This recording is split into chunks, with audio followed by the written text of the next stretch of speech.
You think you know when someone's lying to you? You don't. In fact, the people you trust most are probably the best liars you've ever met. And today, I'm going to show you exactly how they're doing it, right under your nose. Let's start with something that'll make you uncomfortable. The average person encounters between 10 to 200 lies per day. But here's the part that really stings. You only catch about half of them. And the ones you miss, those are the ones that matter most. Because the best liars aren't the ones stumbling over their words or avoiding eye contact.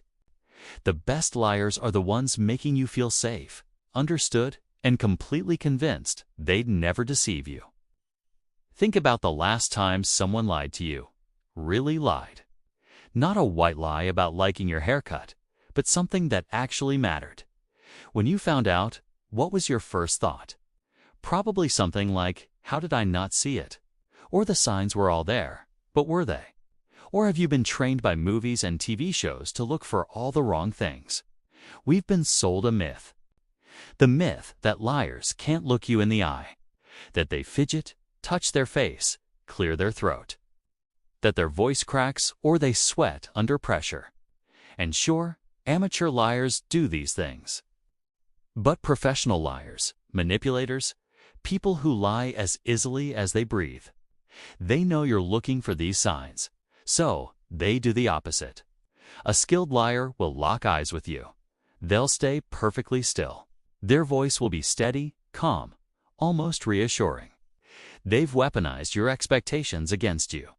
While you're waiting for them to slip up, they're watching you, reading your reactions, adjusting their story in real time to match what you want to hear. Here's where it gets darker. The most dangerous liars don't just tell you lies.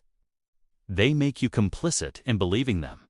They turn you into an active participant in your own deception. Let me explain. When someone tells you a lie, they're not just communicating false information. They're telling a story. And stories need an audience that wants to believe. The best liars figure out what you want to be true, and then they tell you exactly that. They're not fighting against your skepticism. They're feeding your hope. You want to believe your partner isn't cheating. So when they say they were working late, you believe it. Not because the evidence is convincing, but because the alternative is too painful. You want to believe your friend isn't using you. So when they ask for another favor, after never returning the last 10, you tell yourself this time is different. You want to believe that online guru actually cares about your success. So when they sell you another course, another program, another empty promise, you buy it. Literally, the lie isn't just what they're saying. The lie is the story you're telling yourself about why you should believe them. Now, let's talk about the psychology behind why this works so effectively. There's a concept called truth bias. Your brain is hardwired to assume people are telling the truth. It's an evolutionary advantage that helped humans build cooperative societies. If we questioned every single statement, every interaction, society would collapse. So your default setting is trust. Liars exploit this. They know you want to believe them. They know you'll give them the benefit of the doubt. And they know that even when small inconsistencies appear, you'll explain them away because confronting the lie is harder than ignoring it. But there's something even more sinister at play. It's called cognitive load. When someone is lying, their brain is working overtime. They have to remember the false story, monitor your reactions, suppress the truth, and deliver the lie convincingly. That's a lot of mental effort. You'd think this would make them easier to catch, right? Wrong, skilled liars have practiced their deceptions so many times that lying requires less cognitive effort than telling the truth. They've rehearsed, they've refined, they've eliminated the cognitive load by turning lies into habit. Meanwhile, you, the person trying to detect the lie, are the one experiencing cognitive overload. You're analyzing their words, watching their body language, comparing statements, looking for contradictions. You're working so hard to catch them that you miss the obvious. And here's the cruel irony. The harder you look for deception, the less likely you are to find it. Because you're looking for complexity when the truth is often simple. You're looking for elaborate schemes when the lie might be straightforward. You're looking for signs when you should be looking at patterns. Let me give you an example. Someone tells you they can't meet up because they're sick. You look for signs. Do they sound congested? Are they coughing? Do they look tired on video chat? But a skilled liar won't fake symptoms. They'll just say they're sick and move on. No elaboration, no details, because they know that over-explaining is what amateur liars do. The more details they give, the more chances they have to contradict themselves later. So they keep it simple. And you, looking for the complex deception, miss the simple one entirely. Now, let us talk about something that will really mess with your head. Most liars believe their own lies, not in a delusional way, but in a functional one. There's a phenomenon called motivated reasoning, where people convince themselves that what's convenient is what's true. They're not consciously lying to you because they've already lied to themselves. Your colleague who takes credit for your work, they've convinced themselves they contributed more than they did. Your friend who forgot to pay you back, they've convinced themselves you didn't really need the money. The person who cheated on you, they've constructed an entire narrative where somehow it was justified, where you pushed them to it, where it didn't really count. They're not lying, not in their minds. They've rewritten history to make themselves the protagonist instead of the villain. And when someone truly believes their own lie, they pass every test. No nervousness, no guilt, no tells. Because in their reality, they're telling the truth. This is why your intuition fails you. You're looking for deception in someone who isn't consciously deceiving.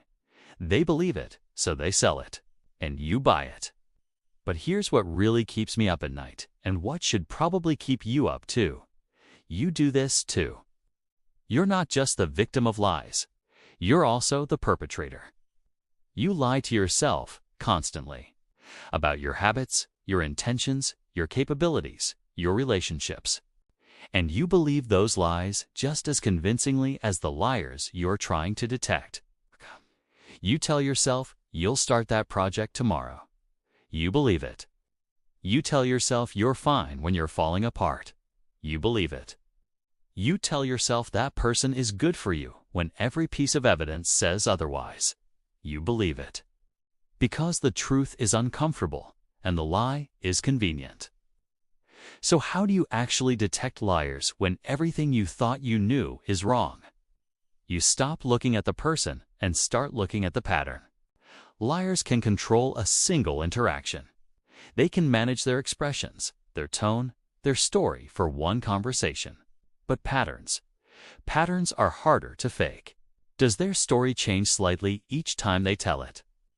Do they avoid certain topics or redirect when you get close to uncomfortable truths? Do their actions consistently contradict their words? Not once, but repeatedly.